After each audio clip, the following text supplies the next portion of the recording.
जैसे महर्षि गौतम के बारे में बता रहे थे, तो महर्षि गौतम बहुत ज्ञानी थे, उनको बहुत सारा ज्ञान था। जैसे हमारे साहब की दया से जगत गुरु को गुरु बनाए तो सभी शिष्या बहन इकट्ठा हुई है।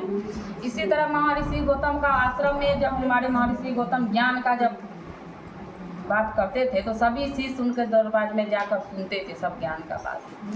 तो कोई किसी किसी के नाम से परिचित होता है।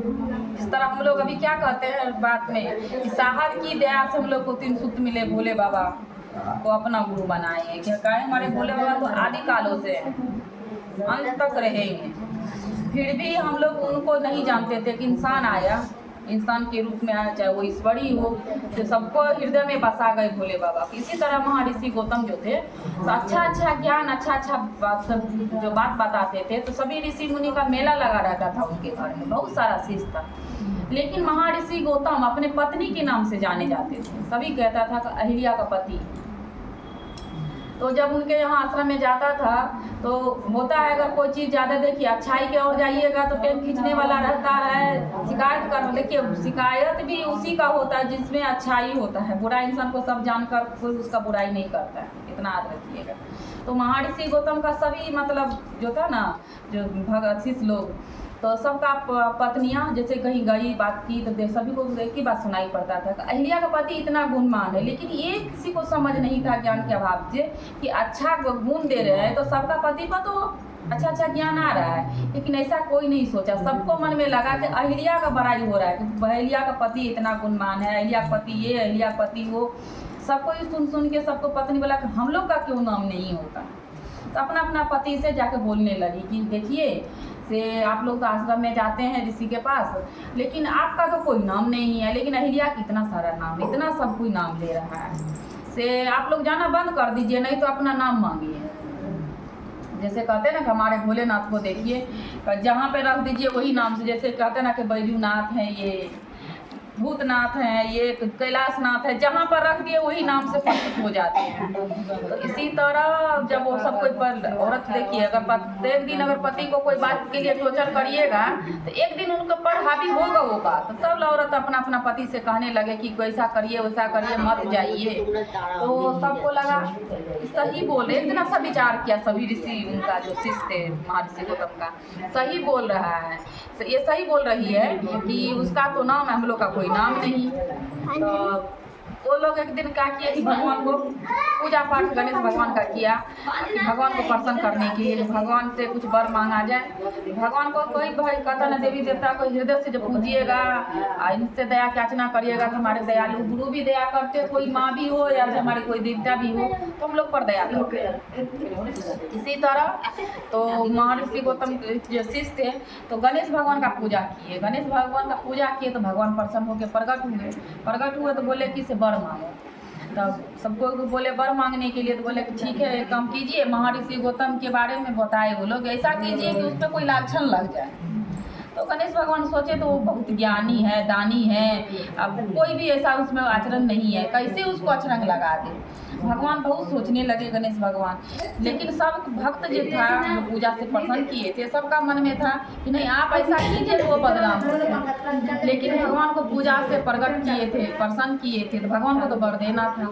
भगवान बहुत समझाए कि कुछ अलग मांगो कुछ अलग, लेकिन कोई अपना बात हमको चाहिए तो ऐसा ही वर चाहिए। तब भगवान सोचे अच्छा जब प्रकट हुए तो वर तो देना ही है। बोले तथास्तु कहकर वहाँ से भगवान उस समय की बात अब भगवान दिए है बिना बात का, तो भगवान ही उसका हल निकालते हैं। इंसान कितना कहता ना कि हम ऐसे कर लिए, ये बोलेंगे तो उसको ऐसे कुछ नहीं होता है। जब भगवान सच्चारे, भगवान तो आपको वरदान दिए, शक्ति दिए किसी का भला करने के लिए। आप भला छोड़ बुरा करिएगा तो भगवान थोड़ी आपका वो बुराई में साथ देगा, कर्म का है सब। तो ऐसा ही वो बोले तो भगवान सोचने लगे गणेश भगवान की क्या करे उसको अछरंग लग जाए, अछरंग लग जाए। तो एक दुबला पतला गाय बन गया, गाय बन के महर्षि गौतम का आश्रम में जाकर चरने लगा घास। जब घास चरने लगा तो फूल वही रहता है, साधु संत अपना बगिया को सजा कर रखते हैं। तो देखे कि गाय आ गया है तो एक दुब्बू का उठाया टुकड़ा, अब हट जैसे ही किया सटाया, बस गाय पछाड़ खा के वहीं मर गया। अब तो पूरे मोहल्ला में मतलब हल्ला होने लगा कि इसे महर्षि गौतम तो गौ हत्या किया, गौ हत्या किया, गौ हत्या किया, पूरा हल्ला होने लगा। तो मतलब महर्षि को अब कोई इंसान भला अच्छा रहे, कोई बुरा बुरा बोलेगा तो अच्छा लगेगा नहीं लगेगा। तो वो बोले एक दिन असेंबली को बोला कि एक काम करो, तुम लोग जो बताते हो कि गाय हत्या लगा है, हम तो गौ मारे नहीं लेकिन गौ हत्या लगा है, इससे क्या करे, उब चुके हैं। बोले मतलब कोई उसको मतलब इतना तबाह किया कि वो अपना नगर छोड़ के दूसरा तपोवन में चल गए। तपोवन में जाकर झोपड़ा डालकर वहाँ रहने लगे। लेकिन आदमी चाहे तो अगर कोई किसी को उपद्रव मचाने के लिए तो कहीं और भी नहीं चैन से रहने देगा, वहाँ भी जाकर उनको परेशान करने लगा, वहाँ भी परेशान करने लगा। तब महर्षि गौतम सोचे कि इससे कोई तो उपाय होगा, तो सारा शिष्य को बुलाया, अपना शिष्य को, कैसे इसी का तो सोचा समझा वो साजिश था। तो शिष्य को बुलाए, शिष्य को बुलाकर पूछे कि एक काम बताओ कि गौ हत्या का जब पाप लगा है, हम गांव छोड़ दिए, दूसरा तपोवन में रह रहे हैं, यहाँ छोड़ के कहाँ जाएंगे, तो तुम ही बताओ कि इससे निकलने का कोई रास्ता तो होगा। बोला हाँ है। बोला क्या करना होगा? मतलब रोज पार्थिव शिवलिंग बनाइए, आप विधि विधान के साथ पूजा कीजिए, इसका विसर्जन कीजिए, हम जितना शिष्य है आपका सबका परिक्रमा कीजिए। बोला बस इतना ही? बोला हाँ। अब महर्षि गौतम प्रत्येक दिन वैसा ही करने लगा। करते करते समय निकलते ही गया, लेकिन भगवान के माध्यम से, देखिए उनका ऋषि के माध्यम से भगवान को पूज रहे थे, प्रत्येक दिन शिवलिंग बनाकर पूजा करके विसर्जन करता था। एक दिन महादेव प्रकट हुए महर्षि गौतम को। महर्षि गौतम से बोले कि इसे पुत्र कुछ वरदान मांगो अपने लिए। बोले हे बाबा, हे गुरु, आपसे क्या मांगे, इतना संसार में आकर एक गौ हत्या लग गया है, यही हमको मुक्त कर दीजिए। तो बोले गुरु जी कि नहीं, तुम तो कुछ किया नहीं है, तुम पे कोई गौ हत्या नहीं लगा। बोले प्रभु आप तो जानते हैं कोई नहीं लगा, लेकिन ये समाज वाला तो कह रहा है कि ऐसा ऐसा किया है। तो बोले कि देखो ऐसा ऐसा हुआ है। भगवान विस्तार से बताए उनको कि एक गणेश का सोचा हुआ चाल था, तुम्हारा शिष्य लोग का जैसे ऐसे किया, तुम ऐसा कुछ वरदान मांगो, तुम्हारा शिष्य पर कुछ कर दे।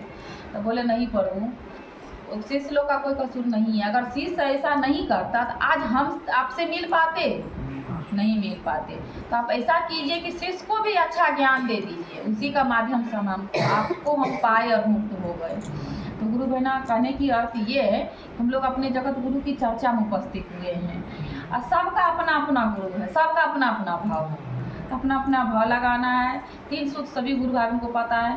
पहले में दया मांगना है, दूसरा में चर्चा करना है, तीसरा में एक सर्वर से प्रणाम करने का प्रयास कर रहे हैं, चर्चा भी करने का प्रयास कर रहे हैं। हम लोग कहाँ उतना जो क्षमता कि किसी को जाकर घर घर करने लगे कि गुरु बना लीजिए।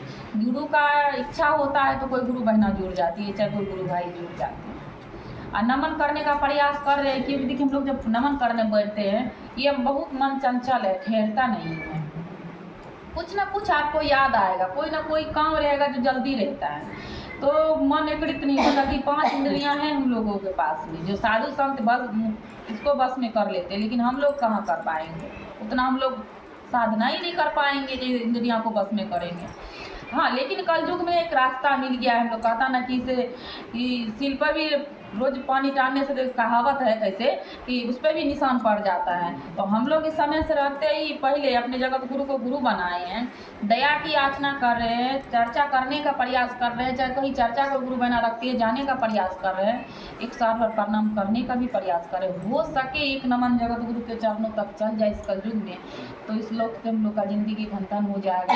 84 लाख ना भटक कर भगवान एक ही मनुष्य का तन दे, बाकी जिंदगी अपने शरण में रखे। और जब कलयुग में इसमें है तो प्रभु ऐसा ज्ञान दे कि घर परिवार में सुखी शांति से रह पाए। यही चर्चा जगत गुरु के चरणों में।